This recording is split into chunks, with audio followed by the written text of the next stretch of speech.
Alright, so new fight's been announced, 21st of November, Sebastian Formella on the Dylan Whyte undercard. Can you tell us a bit about Formella?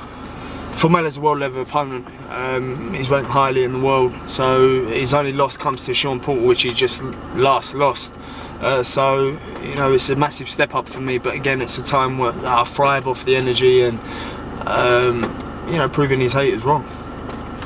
Had a lot of time out of the ring, so you excited to get back out there, and it's just, unfortunately there'll be no fans, but the event, obviously the step up in opponent, are you looking forward to getting out there and showing what you're about? Yeah, of course. I mean, listen, I'll find a telephone box.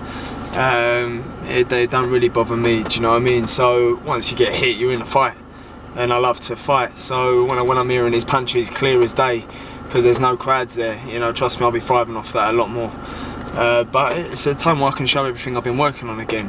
And you can constantly work, you can always improve. And when you've constantly been working behind closed doors, you can't help but show progress.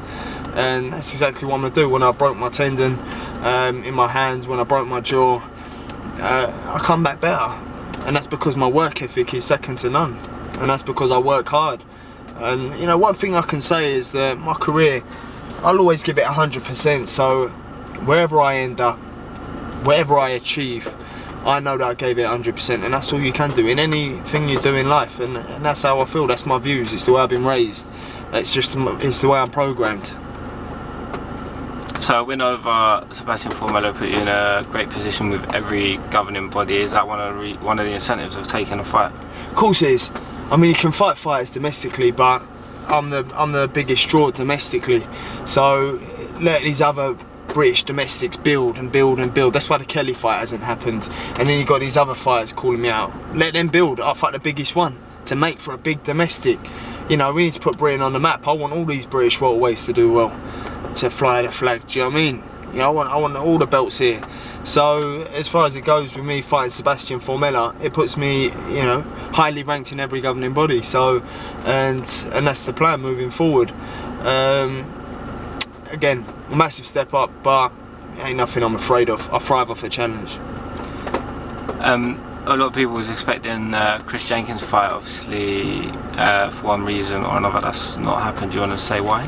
Yeah, so with the Jenkins fight, me and my team tried to make that fight. Well, my team did, time and time again. It was supposed to be on one of the fight camp shows. It was supposed to headline the first fight camp show. So, and it's been going since then. You know, more money offered, and it's getting accepted every single time. So I know Jenkins wanted the fight badly, I wanted the fight badly, but it was nothing from my end to stop the fight from happening.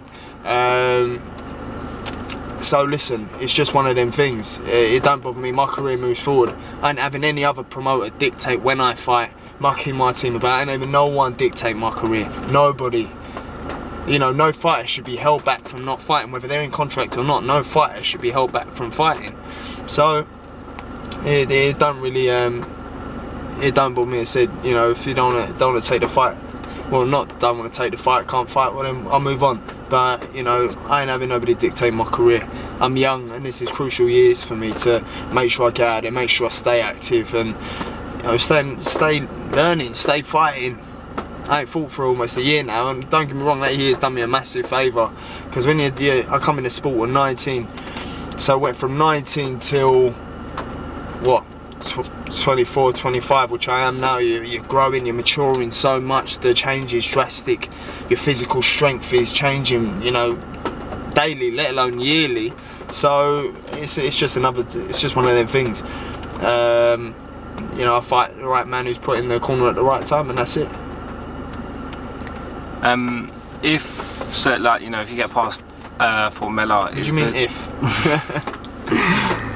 When you get past Formella, is the Jenkins fight still something that you want to pursue in the future? Obviously, it's got some prestigious belts to hold. Yeah, of course it is. I mean, the British and the Commonwealth, I'd love to have won that. So I'd love to win it. Do you know what I mean? So I think obviously I've got a big task here with Sebastian Formella, and I wanted to make sure I got out this year, and a solid day was presented by my promoter Eddie Earn, and I said, you know what, I'll take it, get me whoever, and this is all they got. So as far as it goes with being afraid or worried about Jenkins, there's nothing that he does that worries me in the slightest.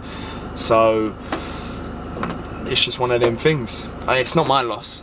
I don't lose out. My career moves forward. I'm young. I've still got so many years left in my career. I'm still on the go. So if it's not him, it'd be somebody else. If it's not him, it's somebody else. There's so many fighters out there I can fight. But yeah, I would have loved to win a British Commonwealth. It's definitely something that I'd like to win at some stage in my career. So you mentioned you've been out the ring for nearly a year now.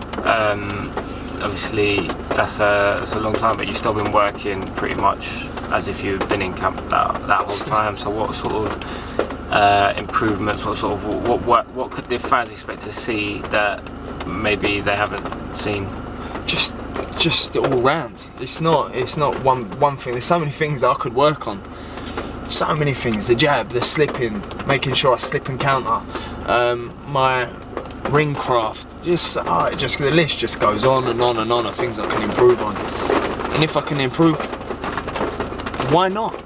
Why not train during lockdown? Close the gap between you and these other fighters. Close the gap. So whoever that is, loads of people blew up overweight. Loads of people weren't doing what they're supposed to do. I made sure I closed the gap because I need every inch I can get in this game, really. Every inch I can get.